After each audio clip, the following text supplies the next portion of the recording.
Kiwi Yarns with Brodie Kane. Kia ora te whānau and welcome to Kiwi Yarns. Today's guest has a job that on the surface many would say, oh, dream job, so lucky.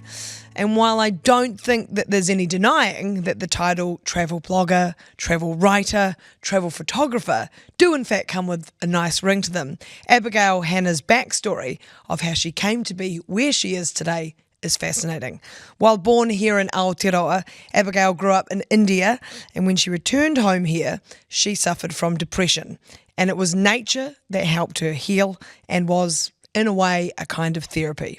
So, Abigail, we are going to go through it all. Thank you so much for coming on Kiwi Yarns. Kia ora, Brodie. It's an absolute honour and privilege to be here, so thanks so much for having me on. Well, and there's your cup. Welcome to the batch. If we need to do some light reading, travel homes there. That's, yeah. Beautiful. Well, not much surf out the window. Not much surf. It's just a light nor'easter this afternoon. Yeah. So that's the prevailing wind here at the batch. First question to you. How are you? I'm good. I'm in a weird, funky place in life at the moment, but I feel like life just constantly has those little messy middles. So I'm in one of those right now, but that's okay. Do you think that that's, do you know what that's down to? Is it parts of being self-employed? Is it that kind of roller coaster of that? It's more personal. My work side of life is just amazing right now, which I'm so grateful for. But I'll say it. We're in the process of building out our van to move into full-time. Oh. And so this has been like the dream for probably, 3 years, 4 years. And we're just so close to the end. And I'm just I'm just waiting to get into it. So okay, you and your husband. Yeah. High school sweethearts. Yes. So you're building out the van. Let's break that down. So what kind of van? It's a Toyota Hiace. Yeah. It's a really fun story on how we bought it. I'll start at the beginning. You so go 2020, we got our first van. It was this absolute rust box. It was tiny. The bed was it was smaller than a king single. And we just squished in there. We got to the South Island. It was our first time down in the South Island, had a road trip, had an absolute blast. I was amazed I didn't freeze to death because we had no heating, no lights, nothing. Yeah. My favourite part is that on our way back to Auckland, somewhere between Hamilton and Auckland, the exhaust pipe just went clang and fell off the car. But I was like, hey, we made it this far. So that was our first van. So now we knew what we wanted to get. So we were in the middle of lockdown. Isaac saw this van come up on Trade Me and he was like, we need to get it. This is the one. It's a 4-wheel drive Hiace, high roof, long wheelbase. He knows all the mechanical things. Yeah. And he was like, this is the one. And I was like, sweet, where is it? In Invercargill. Great place. Middle of lockdown. Bit of a road trip. This was the lockdown where Auckland was locked down and the rest of the country was free to, do whatever they did. Yes, I do remember. Yes. So we called up a mate in Wanaka. They picked up the van. We bought it without ever seeing it. And that was, 2021. So we've had it for that long. And then we threw together a bed, a kitchen, out of a community workshop in Wanaka over 3 days. Oh, my word.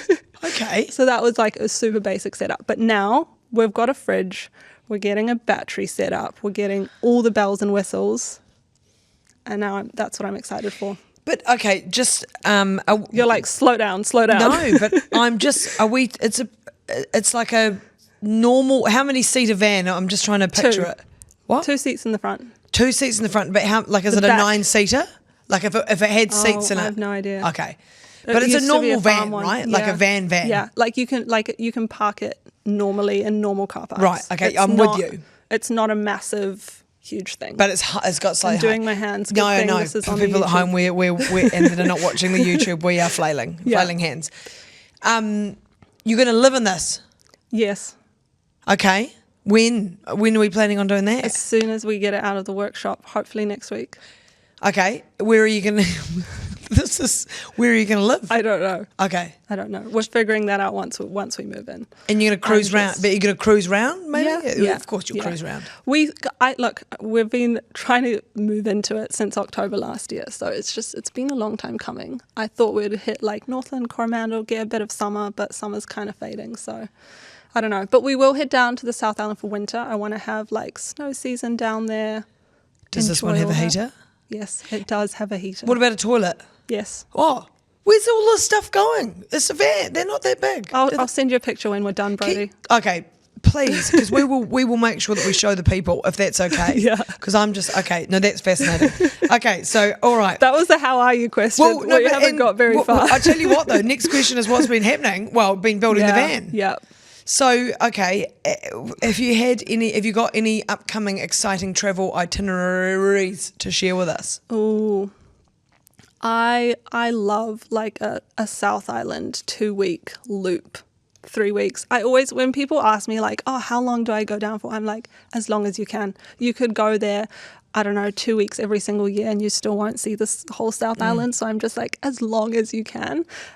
Last year we did this amazing road trip with my in-laws. They've never been to the South Island before. My husband's family is American British.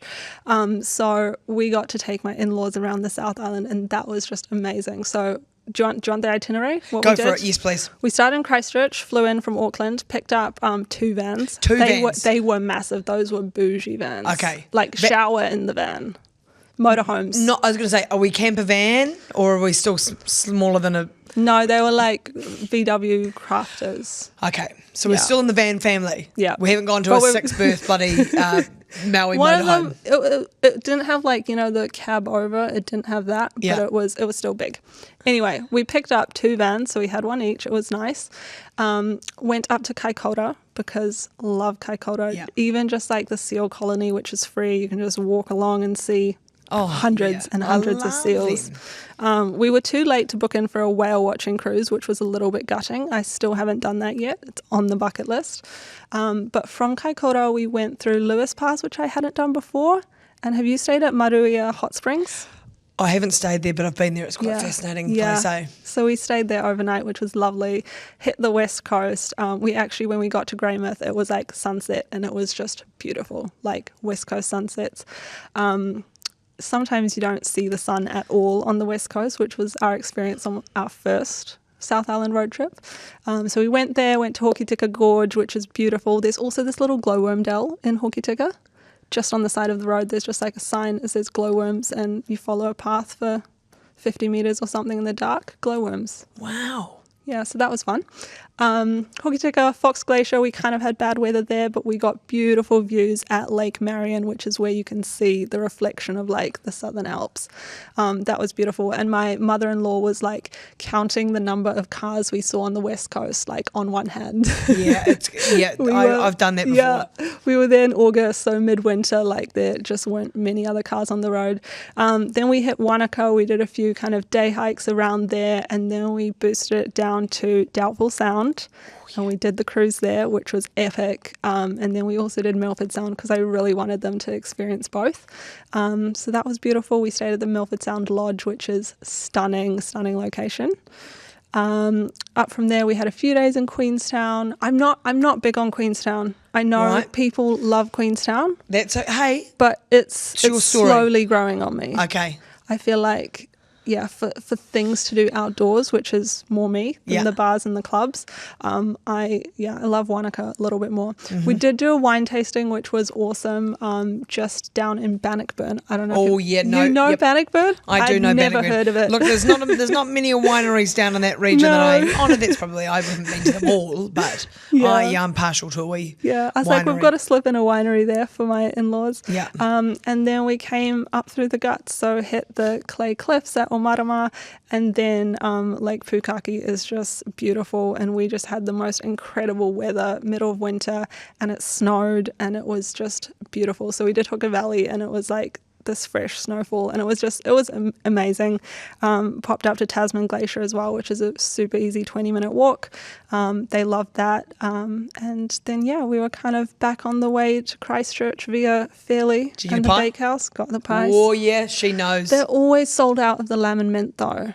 What about I need to get there at 9 a.m. for the lamb and mint pies. What about the pork belly and apple sauce one though? That's pretty. I think that's the one I ended up getting. Yeah. That was like second. Oh shit, that's a good pie, man, isn't it? They're good. So how long was that whole trip? That was 21 days. Wow, in the van. 2 vans. In the two vans, crikey. Okay, what I love, what I'm hearing is just this real love for So much. Aotearoa. So much. And it's an interesting story how you've come to get to that point though. So we will get to some more travel and we will get to mahi, but we'll start with the first part of your life now, which, how old were you when you first moved to India? I had my first birthday there, so I think I was 5 months when I left New Zealand. And you went there because your parents worked in language development. Yeah. So, but you were in like rural India. Yeah. So. Think of like Huntley, but like India. But saying Huntley like India, does that mean there's like 20 million? It's a 20 million people Huntley, or no? It's actually rural. Yeah, it's a great question because you can't really compare apples and oranges. I say Huntley because it was actually like a bit of a coal mining town. Yeah. I know there's no mines at Huntley, but it just kind of, it reminds me. Yeah, things. We had one of those big things. I think when we first moved there, and this is the thing about India, it's like urbanizing so quickly and population just grows so fast. So when we first moved to this little town, I was 5. So we moved around a little bit around India before that. When we were 5, we moved to the place where we lived for the longest. And basically there were 2 Jeeps on the road and one was ours and everyone else had like motorbikes. I think the population at the time was 10,000 people. Yeah. When we left 15 years later, everyone had a car and population was probably about 100,000. So it grew fast. Wow, that's crazy. Yeah, in 15 years. Yeah. And so when obviously you're a little baby, you're a little toddler, but I mean, you're a little Kiwi blonde kid living in rural India. What was it like? Yeah, I was probably the only blonde kid for at least a 4-hour driving radius because that was the closest city. The closest airport was 4 hours away. Wow. And I did go to the local school there, which was wild, being the only white kid in the whole school. Definitely got some special treatment from the teachers. They didn't cane me as often as they caned the other kids at the school. Really? And I got very offended one time when I did get smacked by a teacher. I was like, Mum, how dare they? Is that still okay over there? Bit of a yeah, it was when I was 5. Yeah. Yeah. So, did you at any stage? I guess what I was like because you went there so young, and it's so different in every respect than New Zealand. But was it all you kind of knew, so it didn't seem like a culture shock? It was the way you lived. Exactly, yeah. People always ask me, what was it like? I'm like, it was normal. It was like exactly what you said. You're a kid. You don't know anything else. That was normal. And so what was your house like? Marble floors. Isn't that wild? Yeah. Marble was cheap. Right. I didn't know it was wild, and then we came back to New Zealand for 6 months. I went to school for 6 months, told my teacher we've got marble floors, and she was like, "You got marble floors?" Yeah, I don't know why I'm fixated on the marble floors, hey. But that's what our house was. Concrete, yeah, not much green space. Not much green. Our outdoor space was the roof, so the roofs were flat, and that's where I'd ride my bike in laps, round and round in circles on the roof. And did you have some good mates? I had some good mates, yeah. Did you have language barriers? No. Most people speak English. Yeah. I was always trying to learn. So I learnt Hindi and Telugu, which was the state language at school. Mm-hmm. And I can still speak Hindi now, which is really fun. I need to practice to kind of keep it up. But when you're a 5-year-old, you just pick it up. All your friends are speaking something around you. You're just like, well, I got to learn. So yeah, that was never a problem.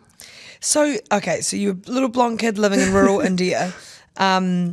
Did you, you said that it felt like home.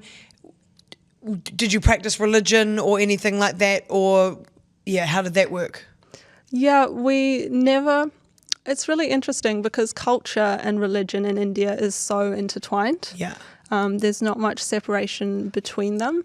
My mum and dad are Christians, so there was kind of that element that they brought with them, and there were local churches and stuff, so that's just kind of what we did. But culturally, like, we would have to wear very appropriate clothing, like we'd be wearing traditional Indian clothes everywhere.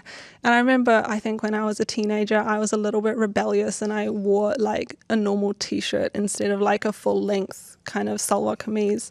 And like, I usually get stared at walking down the street, but it was like intensified, and I'm like, yeah, I'm probably not gonna do that again. Like now I know why Mum was telling me to, wear the right thing. Yeah. And so talking about that kind of teenage rebellion, was that, I mean, look, if we're sort of comparing your teens with my teens, it's not that I don't think I ever snuck out to a party. But I went to parties when I said I was going to like Haley's for DVDs, Yeah. Went to the illegal burnouts when I was at Haley's watching DVDs. Is there a similar kind of rebellion that you had, or the t-shirt was it? I think at home probably the t-shirt was it. But when I was 10, actually, I went to boarding school. So it was an international school with people from all over the world. I think we had 30 nationalities in my class. And there was definitely a lot of rebellion there, as you do at boarding school. Yeah. So it was quite wild, actually, having like my boarding school life and then my like rural India home life. And then, my grandparents also live in India and they live in a city. So it was like kind of these 3 different areas that were all in a weird way home, but also not, because Aotearoa is supposed to be home because that's what my passport says. Yeah, it's so fascinating. And so you also lived there but travelled a lot with your parents. I think you've said like you lived in 6 cities and visited 14 countries before you were 10. Yeah. Again, is that something that it just was part of, it was normal to you? Yeah. I remember counting that up, and it's funny because I haven't actually been to that many new countries since I was 10. I think I'm up to 17 or something now.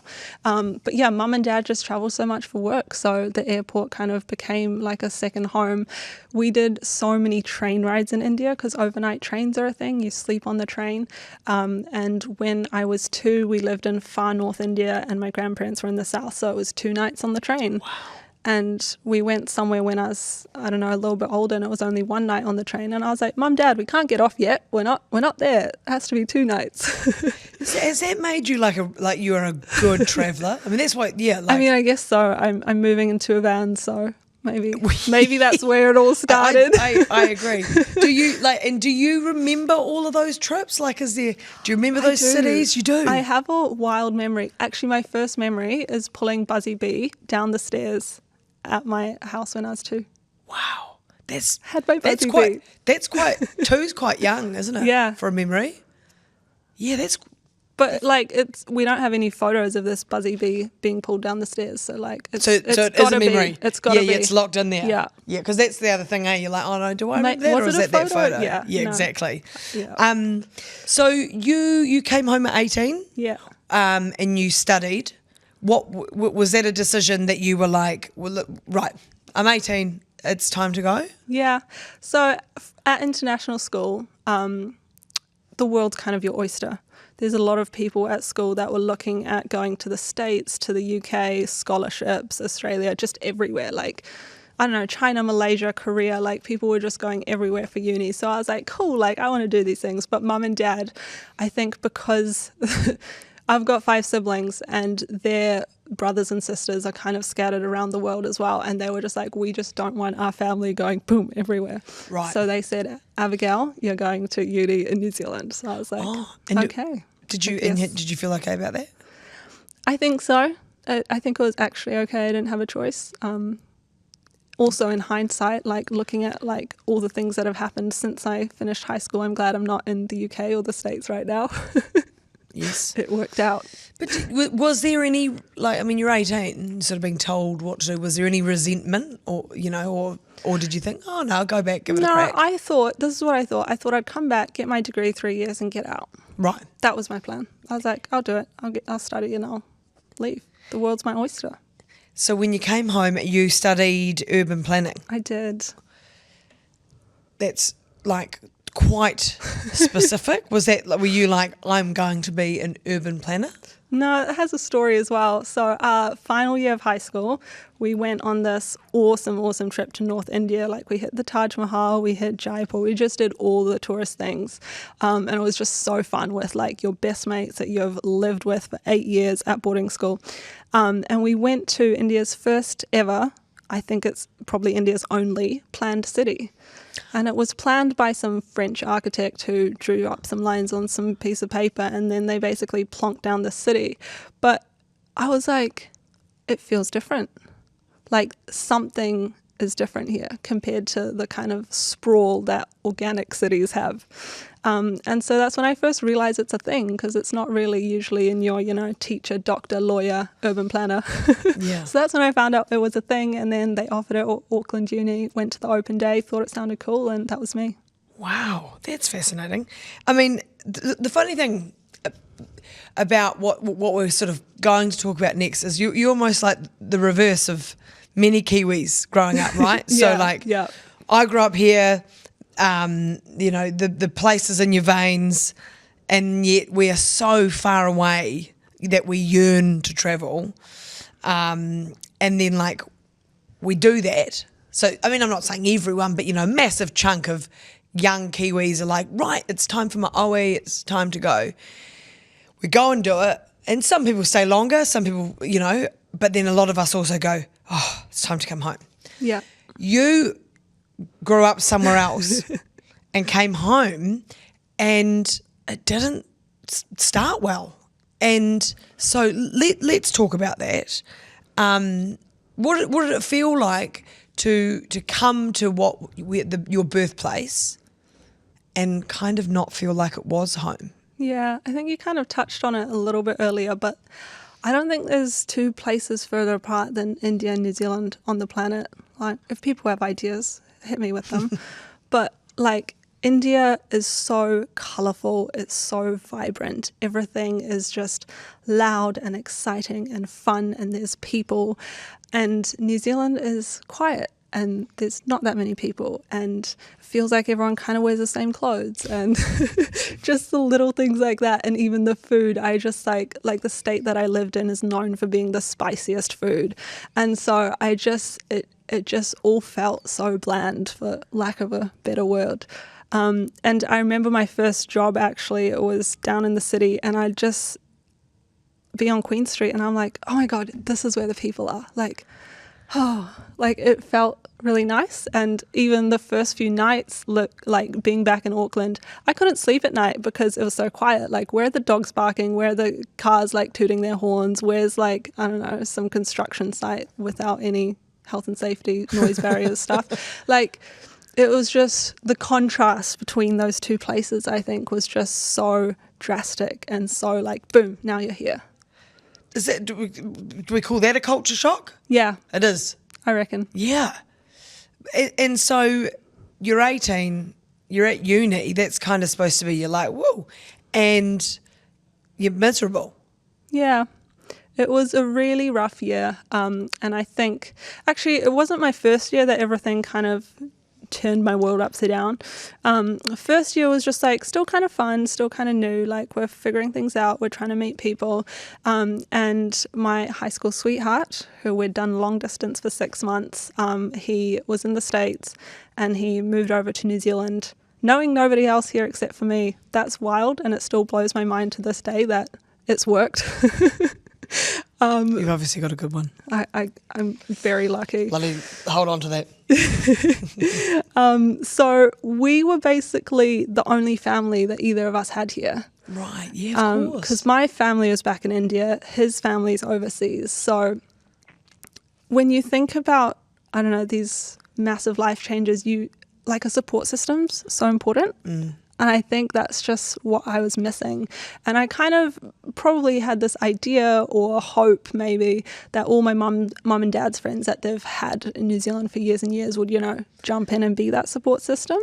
And I guess it just wasn't there. And so I was also doing so much in my first year. I was just kind of the person that says, yes, yes, yes, yes, yes, let's do everything. So I think it was a little bit of burnout, and it was a little bit of just this brand new place. And at the end of my first year of uni, Isaac and I went back to India to see my family, to see his family who live in Nepal. And so we did this massive trip. It was incredible. And I think the low after returning from that trip just hit me really, really hard. So it was kind of like I think that's when I felt the loss. It was like the first year here was still like, rose tinted glasses. And then coming back after that trip was just like, oh, shit, like that's everything I've lost. And it was a hard year. We were both kind of setting up flats. We stayed in separate flats. We got engaged actually shortly after that. And at the same time, my depression, which didn't have a name at that time, but it was creeping in, and I was not showing up to classes because I didn't have the energy to get out of bed. I stopped going to my part-time job and just ghosted my boss. I still to this day haven't spoken to her, so I wonder if she's listening to this. I'm very sorry if you are. Do we know? Do we want to know? You don't have to. You don't have to tell us. No, let's not do that. Let's not do that. But if she is listening, I'm sorry if you're listening. If she's listening, I'm sorry too. But it just felt like my whole world just came crashing down. And it got to the point where I was in bed 12 hours a day, longer, all day. And I couldn't move and I couldn't do anything, and I didn't have the energy to get up and eat. I didn't have the energy to brush my teeth, to shower, to get changed. And that's when, only then was I like, maybe something's wrong. And I feel like mental health, mental illness wasn't something that was talked about in my family. I think probably in India there's still a lot of stigma around that, at least when I was back there. So it's not like a thing that people are talking about. And even since then, this was, 7 years ago now, but I think even since then, we're talking about it more than we were back then. So the whole experience felt so incredibly isolating. And yeah. And how long were you sort of in a way where this had sort of taken over? I think there were about 2 weeks, which is actually quite short, but there were 2 weeks of that complete taking over. Yeah. Like I wasn't leaving the room, the house, anything. I do remember actually my best friend, because Isaac was basically my full-time carer at this point, which is so much for a 20-year-old boy. Yeah. Boy. Man. Yeah, well, the frontal lobe's still not quite, so good from him. And he called up my best friend and just said, Abigail needs to get out of the house, take her for a walk. And my best friend took me for a walk, but I had no words, Brodie, and I did not speak to her the entire time. We went on this walk, but I just had nothing in me and nothing to say.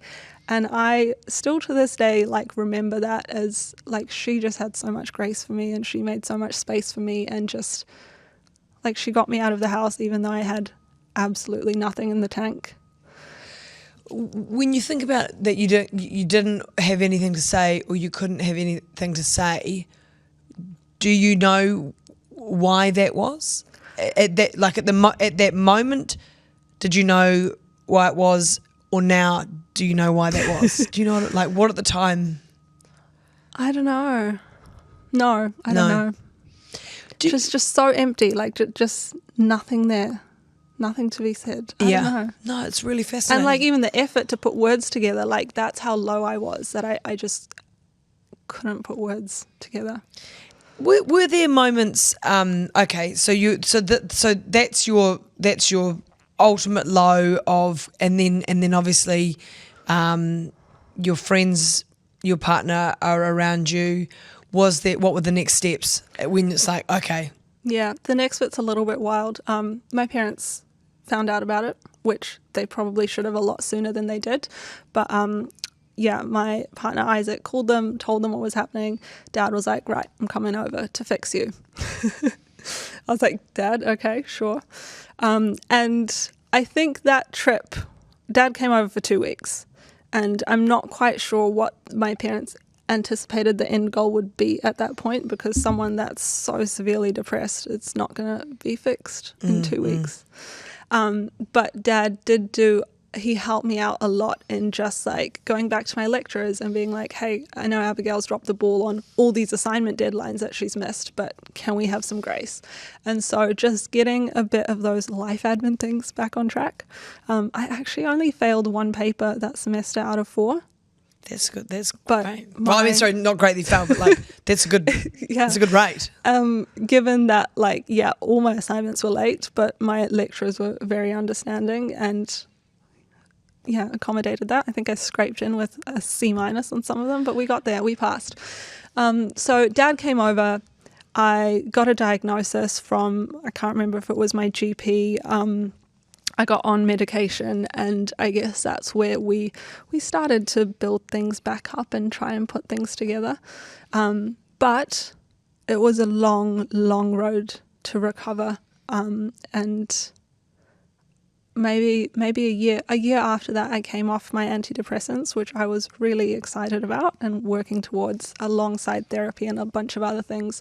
But I remember going to this, it was actually like a girls in business conference, and I was like, yeah, I had depression. I've shared about my story online, and I was talking about it in the past, and someone actually asked me, like, why is it in the past? Like, is this gone? And I was like, yeah, of course, like, that's old news. Like, next week, bam, like, stuck in bed again, really struggling again. And I was like, oh yeah, this isn't a one and done. This is a roller coaster, and I just need to be patient, and recovery takes time. And it doesn't sound like it's not like it's clear cut either, right? I imagine, you're so young when this is happening. There must be all sorts of things like, who am I? What am I? What is my place? And all of these things that we're all thinking when we're young, but then this thing that you can't put words to or explain. Is it something that when you look back now, you can see how it happened? No. And this is a question in therapy. I'm sure I asked my therapist a couple times. I'm like, why? Why did it happen? Where did it come from? Why then? Like, and she's like, sometimes we don't know where these things come from.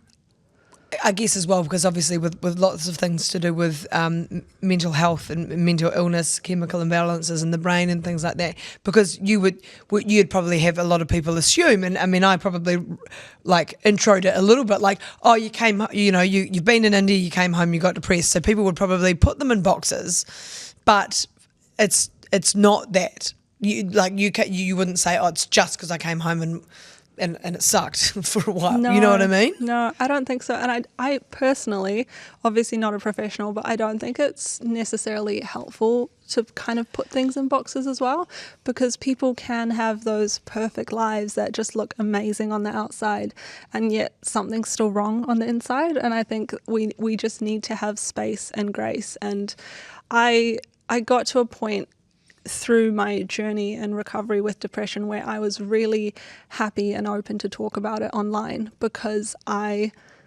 felt so alone in that time, and I was like, I'm the only person in the world that feels like this. Newsflash, I wasn't.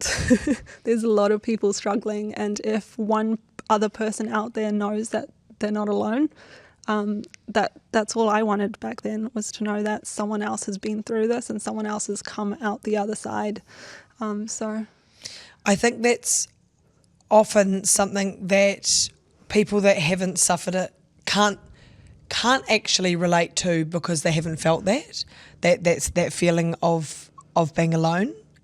And probably as well, people, I dare say family members and that can't understand at times, because it's like, well, hang on, why haven't you told me, or that kind of thing. So how was it? As you say, your dad came over, not something that was talked about a lot in India. So how was it sort of navigated with your family? That was tough. That was really, really tough. And I think even once they moved back to New Zealand, so they came back 5 years ago, and I was still was still recovering. I was still going to therapy regularly, and it was still something I didn't quite feel like they could grasp. And I think it's what you said, unless you've been through it, it's really hard to be able to put yourself in someone else's shoes. And my dad said this to me, and he's like, I just don't get it. And I'm like, I know you don't get it. Yeah. But you've just got to be patient, I guess, and make space for people that are struggling. Yeah. You've talked about therapy obviously being an important thing, and medication for a time as well. One of the other cool things that I love, when you've sent me some stories about yourself and me looking at your, for want of a better term, what do you say? Do you say anything instead of journey? Have you got a word? Have you got a better word for me? No. Oh, go with journey. You think we should lean into it? Lean into it. One of the things I loved, reading your story, looking at all these beautiful things that you've done, is that there was this also, so therapy, medication, great, this real special connection with nature here in Aotearoa and how that has helped you heal. So tell me a little bit about that. Yeah. So I think, you know how we said, do we know why I was depressed, why it happened? No. But if anyone looks at the situation, like you said, it might have been India moving to New Zealand, and it might have been that struggle. So I think I probably was like, right, this is the best guess we've got at the moment. So I'm here, I'm in Aotearoa now. I need to fall in love with this country the same way that I loved India. India was home. I need to make Aotearoa home. And the only way that I could do that is just getting out there and seeing it. So my journey in falling in love with Aotearoa, and right from those dark days of when I was struggling so much, was just going outside. And we're so bloody lucky to have as many parks as we do here. We would have people from New Zealand visit us in India, and they'd be like, oh, I'm just going out for a walk. And we're all like, a walk? Like, what do you mean? There's nowhere to walk. And they'd come back like 15 minutes later and be like, yeah, you can't go for a walk. It's just all dusty streets and concrete buildings and no trees. So we're incredibly lucky here to have the parks that we do. And I think everyone in Auckland, and probably everyone around the country, is got a park nearby. That's walking distance. So that's where I started, and then it was Piha, and then it was Tawharanui, and then it was like a little bit further to the Coromandel and Te Rotorua. And so my New Zealand just got a little bit bigger with every single trip. And the South Island trip was another moment where I was just like, wow, like my entire world has just gotten a little bit bigger.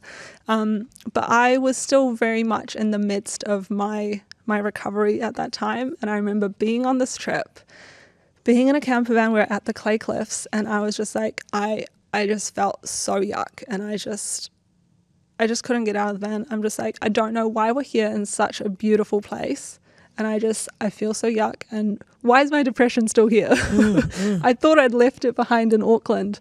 So that was a learning moment for me, where I was like, you can't run away from your mental illness. Like, whatever it is you're dealing with, it's still there. It comes with you. But that trip was incredible in just opening up my eyes, I guess, into how lucky we are to be here and how much there is to see. So that was how my falling in love with Aotearoa began. Which is so special. Yeah. And you can see it in your eyes, you can hear it in your voice. And I mean, the other thing you did though, let's think about this, because you'd gone to university, corporate world, and then you've gone through and got out of a really, really big thing, and then the travel ignites another fire in your belly to go out on your own, and that is terrifying as well. But did you just know at one point, I've got to make this, I've got to make a living out of this? Yeah, I tend to do things before I'm ready. You're not alone. I'll tell you about the podcast first. So after I graduated uni, I was like, right, we've got 6 weeks, I think it was, between finishing uni, and I had told corporate I can start in December. But I was like, I don't actually want to start till February, and they were happy for me to start in February. So I was like, sweet, finished uni, I've got 6 weeks off, we're going to the South Island. So we did it, and that was when we picked up this van that we currently have. We did this incredible summer road trip. Just hit everywhere, and it makes me so excited. And coming off the back of that trip, I was like, shit, I've got to sit behind a desk for 8 hours a day. Like, this is going to suck. So I was like, I'm going to start a podcast, and I'm going to talk to other people about their trips around Aotearoa, so that when I get my weekends free, when there's a long weekend, I've got ideas of where to go and what to see and what to do.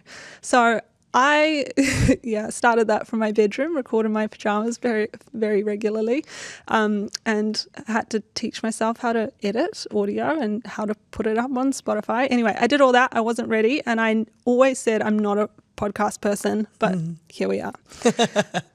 So I did that before I was ready, and while I had my corporate job, the podcast and just having these conversations with other Kiwis that are also getting out there and loving the country and hiking and kayaking and walking the length of the country and snowboarding, just everything, and that would just get me so excited. So I lasted 18 months in corporate, and then I quit before I was ready. Okay, so again, yes, all good. But I dare say you don't regret it now. No. And do you still get terrified though? Like knowing that you're someone that does things before you're ready. But I mean, it's kind of a quirk, isn't it? Like, can you just say, I just always it hasn't gone wrong yet. Should I put it that way? I'm just touching the wood on the table. Thank you. I guess that's because you love it. Yeah. So I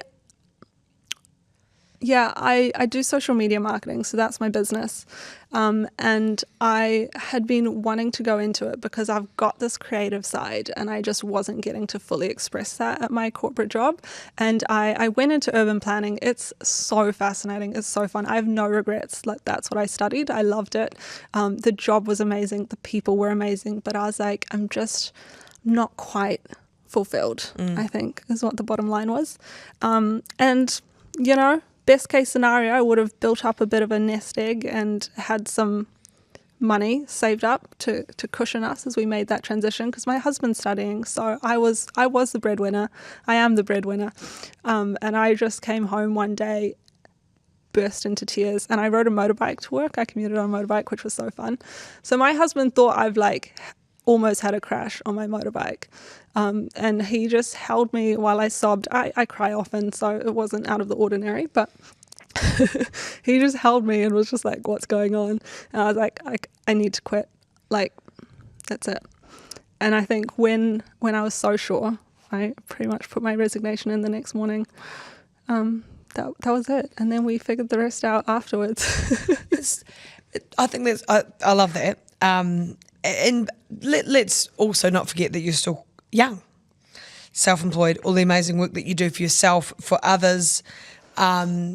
You're doing things that are connected to something that helped you heal and have brought you so much joy. So amidst all of the challenges, how special does that feel? Really, really cool. Yeah.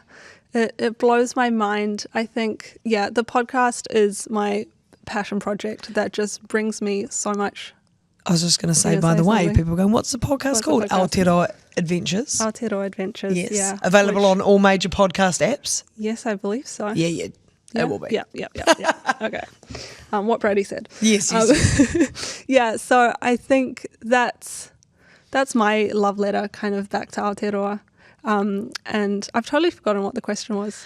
No, was there I've got question? it. Yes, there was. It was actually quite a poignant one too, if I remember correctly. How does it feel? Obviously, being self-employed, doing your own thing is not without its challenges.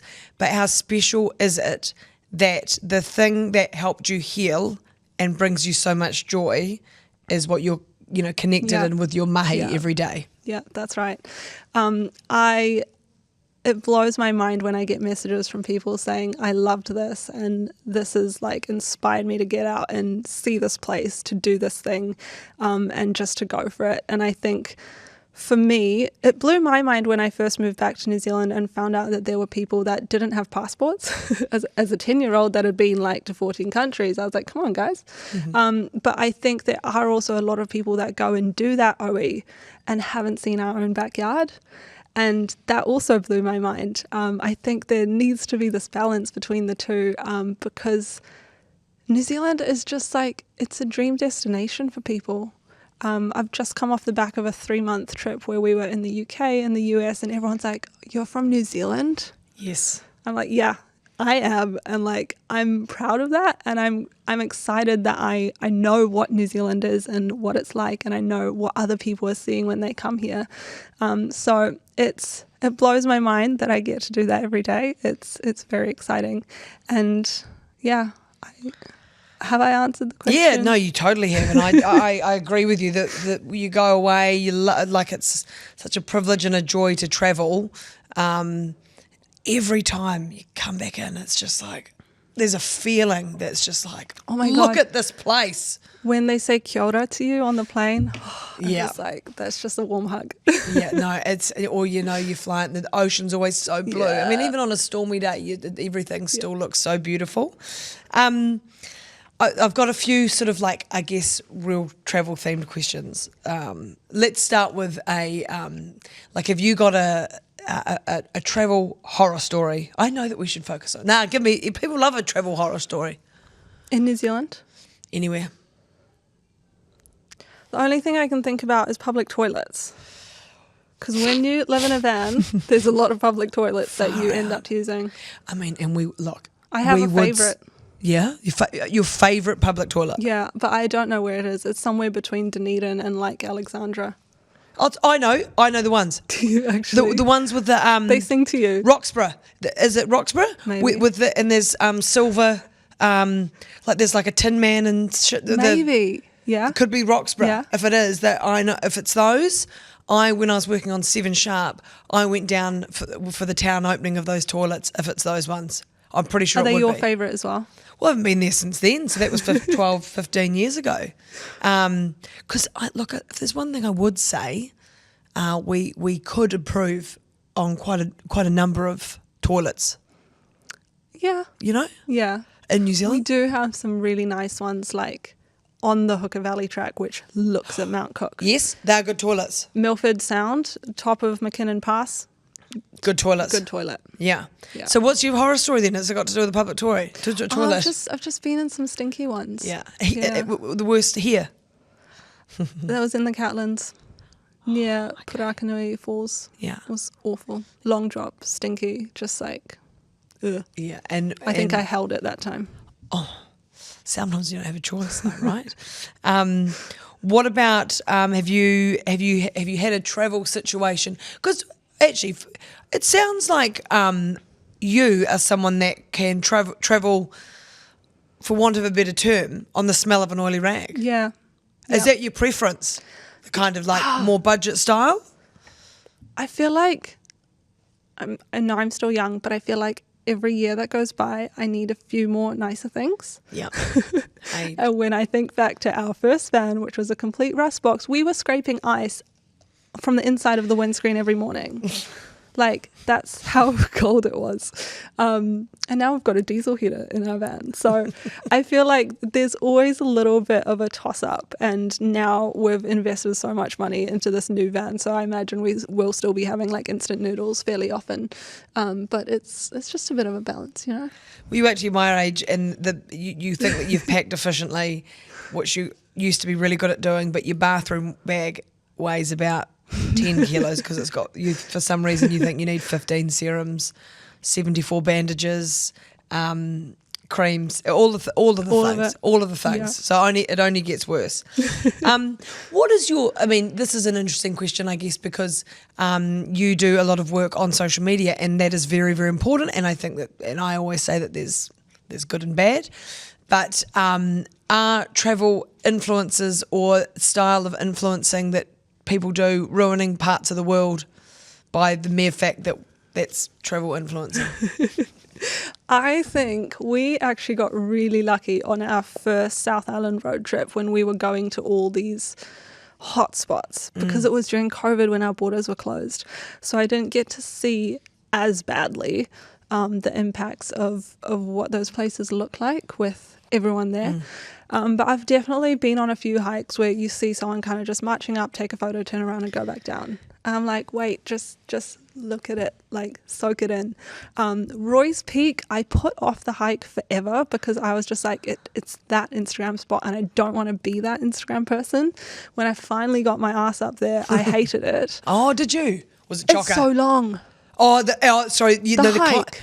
Yes, it's real hard. It's really hard. Like, yes. And I feel like there's that part of social media that people don't talk about, particularly in the outdoors. Like, you'll see the photos of people up Roy's Peak in a dress, and you'll think that you can march up in a dress in the middle of winter. You can't. Like, there's places like that where we actually need to be safe in the outdoors.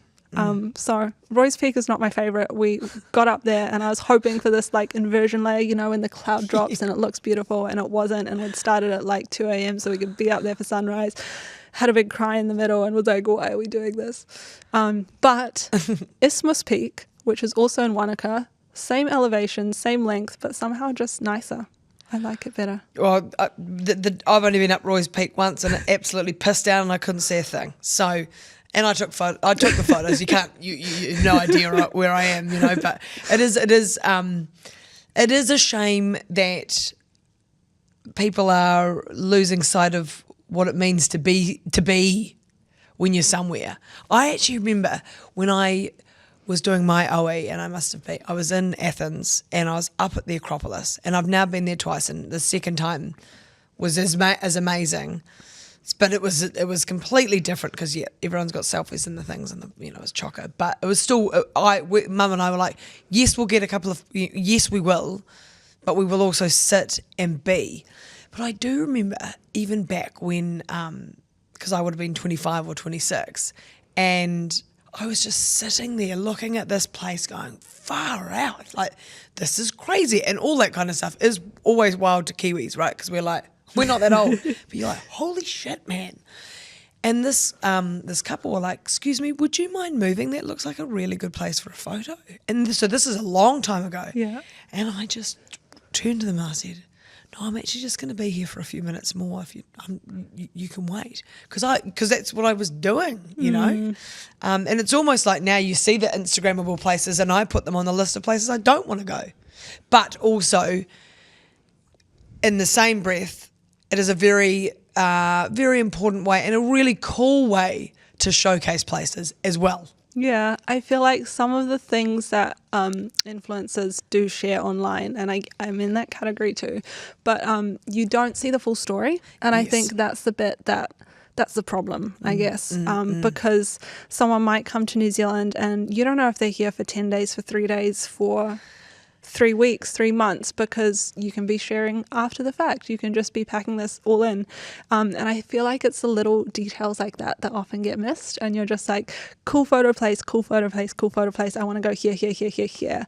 And you might not do enough research beforehand, or, your influencer might be at the top of Roy's Peak in a dress and you might think that's okay. And it's probably not. You need to have a raincoat. You need to take a sun hat. You need to take a water bottle, because I'm just using Roy's Peak as an example. There's plenty of other places. Hope Roy's not listening. But even I've had a lot of podcasts recently about Te Araroa, which is the walkway. Yeah. Well, it's not a walkway. No, it's a trail. Not a walkway. It's not a walkway. A trail from Cape Reinga all the way to Bluff.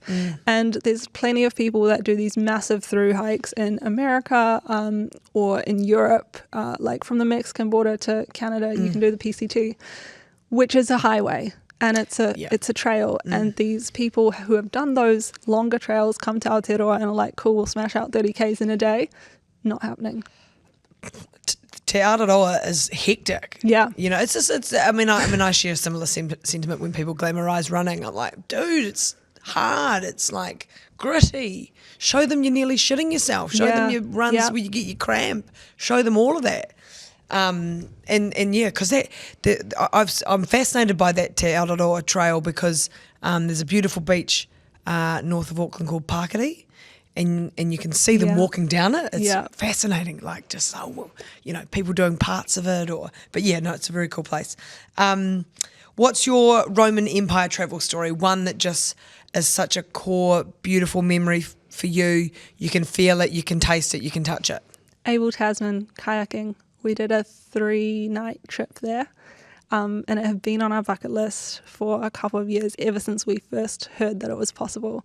And we made it happen on that big road trip, and it's paradise. Abel Tasman is so beautiful.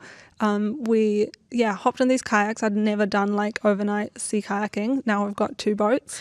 Are they going on the van? Have you got roof racks for the van? Are. Oh, yeah, I love this. It's yes. And so we just went and did this thing, and Isaac had fortunately researched it and stuff. But we're staying at these campsites, like beachfront, setting up the tent, like basically on the beach. And because like you can also walk the Abel Tasman, but with kayaking, you can get to campsites that are only water accessible. So that was really, really special. And we just had the most incredible time. It was right at the tail end of our trip. And that lives in my head rent free. Great. Okay. What do you always, when you travel, what's like a must have that you always have on your person?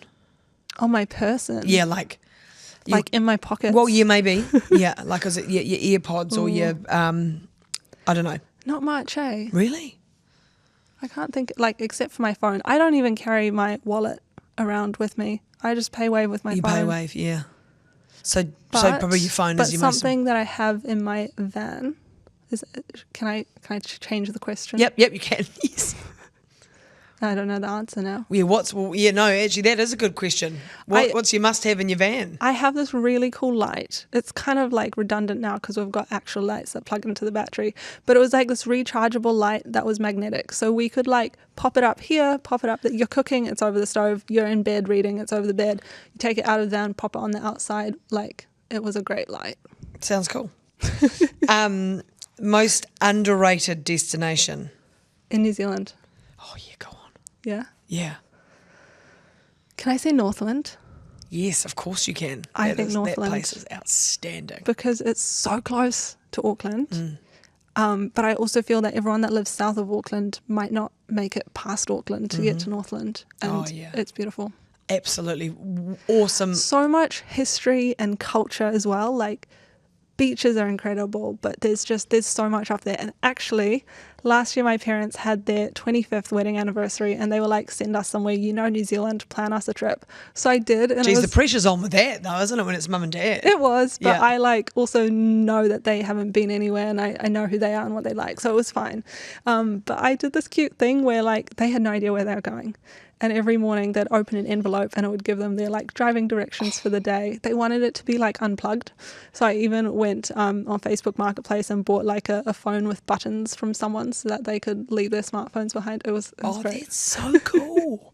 They loved it. I want one of those. Anyway, Northland. My parents loved it. I love it. It's a great place. Yeah, okay. Most overrated destination. Ooh. Roy's Peak. Yeah, probably to be completely honest. I mean, it's funny though, because if we were it's beautiful, like all that whole region. Yeah. But I feel like I also want to say the Tongariro crossing, but it's been a while since I've done it. I don't think it's overrated, but I think that people underestimate it. Yeah, I haven't done it. That's a different question. Haven't done that one.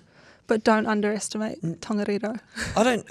Funnily enough, I don't. As a runner and trail runner who's done a couple of the greats, I don't underestimate any of them. You'd be okay on it. They're all hectic. But like, weather's what's going to kill you in New Zealand. I think that's the thing, right? People forget, like, yes, we don't have snakes or bears or tigers or anything else that's going to kill you, but the weather will. Yeah, that's a good point. Yeah. That's a good point. Now, I've got a few would you rathers before we do the Kiwi Yarns quick fire, okay? Cool. Would you rather miss your flight or lose your luggage? Lose luggage. Okay. Like forever or? Oh, no, just... Oh, yeah. For a couple of days. That's fine. Okay. I always carry a change of undies in my carry-on. In your carry-on? Yeah. Good. Would you rather a small hotel room, like tiny, or couch surf for the rest of your life? Tiny hotel room. Okay. Would you rather spend a long-haul flight stuck between 2 crying babies or 2 snoring old men? Oh my gosh. Oh, I think I'd go with crying babies. Would you? I think so. I don't know. I think Snoring men. Well, yeah, I know, but I feel like it's a lower. I feel like if you're thinking about what's more like a white noise, isn't it the low drone of a snore than a? I don't know. I'm down. I'm option you're C. I'm picking down chatting to people down by the toilet. That's what I'm doing. But I'm going snoring. You're going snoring. Would you rather get food poisoning while on a 10-hour bus journey, or sprain your ankle at the start of a full-day hike, and have to continue? The first one's almost happened to me. Oh, it's gonna. Yeah. Okay. It wasn't great, but I did survive. Yeah. Far out. We've all had the shits while we've travelled, haven't we? Yeah. Yeah. Yeah. Do you take anything like Imodium or Yes, anything? Yeah, I did. Yeah, Yeah. That's your friend, eh? I'll tell you the story. Good. We were Yeah, go coming on. back from India via Thailand, and oh my God, there's another side story which I won't go into. No, you can't. Okay, go. I'm with you. You want the side story? Oh, the sad story. Side. Oh, the side story. Yeah. Well, We're checking in Yeah. to get on our flight back to New Zealand. I find out that my husband's visa has just expired, Right. which was not ideal. But amazing guy Paul from the embassy in Thailand was like, get on the flight, you'll be all right. So that was that. But meanwhile, I've got these stomach cramps and I threw up in the morning and I had runny poos. Yeah. And so I took Imodium for the flight because I was just like, I just need to get home. So I got home and ended up in Middlemore because I was just so dehydrated once I got back. Oh my God. But I had to call my boss and be like, I know I've just had like a 6-week, or I don't know, 3-week holiday, but I promise I'm actually in the hospital. Can I have a few more days off of leave? I mean, we've all That was wild. Yeah, that's great. That is crazy. I mean, I don't know if you know, I shat in the shower in Paris. Okay. Yeah, that's probably my travel That's- horror story. I think you've told this story before. It's on in the show. book. Oh, It's in the book. forever Yeah. cemented. Yeah. And I've shat myself more than once on travel, so I really relate It to happens, shit stories. it You know, happens, yeah. and I think everyone can. So going back to your question, maybe the sprained ankle would be better. Yeah, I think. Depends. I guess it depends. Do you have on to the finish the sprain. 3 days, or Yeah, can you you turn do. around? You have to finish the. Oh. you have to- Yeah, maybe got- I'd take the first one then. Oh, I don't know, man. I couldn't. No, I think I'm the sprained ankle. You're the sprained ankle. Yeah. Right. I'll give you some quick fire questions. But first, I've got an extra question for you, and this one is all thanks to Blundstone Boots, Tasmanian born, New Zealand worn. What's the hardest job you've ever had, and why? Hardest job. Yeah. Oh, I had a photography job last year, and it was this American company who wanted these jackets. They're such cool jackets. They're like heated jackets. You turn a button. It's like wearing an electric blanket. Incredible product. Anyway, they wanted them shot in these winter scenes, and we were in the South Island, and I was like, sweet, send them, get them to me ASAP. We'll shoot it. They didn't send it. And then we were back in the North Island. I'm like, how am I going to get these bloody photos of the snow? Because we're in the North Island and it's already September. And then guess what happened? So that was the hard part, but then it turned out fine because there was this massive snow dump at Ruapehu and it was just magical. Oh. So we have these photos of the snow falling. It was beautiful. So that's. It So it was wasn't a it was hard. It was almost and a good hard, ending. Yeah. No, that's fine. We'll take that. Right. Your question number 1 for Kiwi Yarns Quickfire Yeah. is what kai is on the menu for your final feed? Hyderabadi biryani, chicken. Yeah, okay. And can I just ask, so you've fully leaned into 100%. spice. 100%. So when you get I had it at my wedding. oh, did you? Yeah. Amazing. Biryani. So when you go to get an Indian takeaway now, you have to go, hey, look, I've lived there. I want proper hot. Yeah, proper hot. Yeah, not Kiwi hot. Yeah. Great. It's really good when you order over the phone because they can't see that I'm white, and so they actually make it proper hot. Brilliant. Otherwise you've got to just be like, I'm serious. I'm not mucking around. Yeah. If I gave you a magic wand to change one thing in Aotearoa, what would it be? Probably throw out that bill that they've got at the moment, the fast track, whatchamacallit. Well, do you know what? The funny thing is, I feel like at the time that we're recording this, roughly, there's about to be votes Get in rid of that. Parliament. We need to look after our environment. Yeah. Like we. Oh wait, sorry. Which bill are you talking about? The fast track. Like, fast track. Fast track. Yes. Great. Sorry, I thought you were talking about the Treaty Principles bill. Oh, that one. Sorry, that one. Yeah, That's that, gone, right? Well, gone, yeah, I think gone. so. Yeah, we're hoping so. Yes. That's what. Sorry, that's what I But thought. the fast track where they want to open up all this other land for God knows what. Brodie's throwing it out. Yeah, out. That's the bill. For the listeners on the Spotify. I just threw my card. Great. That's a good answer. Your favourite Kiwi artist or song? This one was hard. I'm not a big music person. What came to mind, and this is kind of silly, but Tennis Court by Lorde. Great. Because I was 15 in India in high school, vibing to the song, and then like afterwards I found it was by a Kiwi artist, and I was like, that's so cool. That is that's one of those ones of hers that is, she's got such big hits, and obviously Royals, skyrocketed to fame, but Tennis Court's just real subtle and cool, eh? Yeah. Good answer. Now, is this question even possible? Where would you love to go in Aotearoa that you haven't been? I've thought about it. The glaciers. All right. Because I haven't done the heli hike and the glaciers are disappearing. So I want to get there ASAP. Have you done the down in Aoraki, Mount Cook? Have you landed on Tasman Glacier? You should land on the plane, on the snow plane. Yeah, that's real. You can cool. also take a little boat up, and it gets you close to the terminal face of the glacier. Done that? Is it cool? Yeah, it's awesome. Yeah, that little pocket of the world is just incredible. Yeah. Right, your final question. You're stranded on the Auckland Islands. In particular, Disappointment Island. What are the 5 things that you'd take to avoid not only being stranded, but disappointed? I'm going to take a PLB, personal locator beacon. Yep. Can I take that? Yeah, of course you can. You have to have one on you everywhere you go. Okay. It's the speed dial for the chopper. Yes. So that's going to get me off the island. But while I'm there, I'm going to have binoculars. So I'm assuming there's wildlife down there? Yep. Yeah, I think so. We think so. We got to look at some birds, some seals. Down that way, of course there would be. Yeah. Sleeping bag, I'm always cold. Hot water bottle, I'm always cold. And some freeze-dried food. Backcountry cuisine do a really good lamb biryani, so probably that. Shout out. That's interesting. Yeah. That's very practical. Not surprised. Now, please don't forget to send us a couple of snaps of the van, because I'm just trying to picture it. So when it's done, yeah, I will do that. Yeah, we're so close.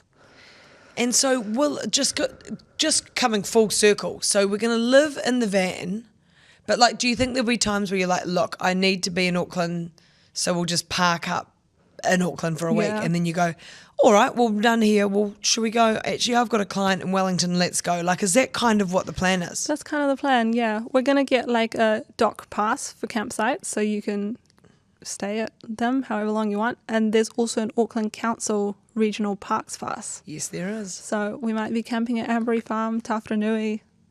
I don't know. There's heaps of regional parks. Yeah. So awesome. I think that's what we're going to do.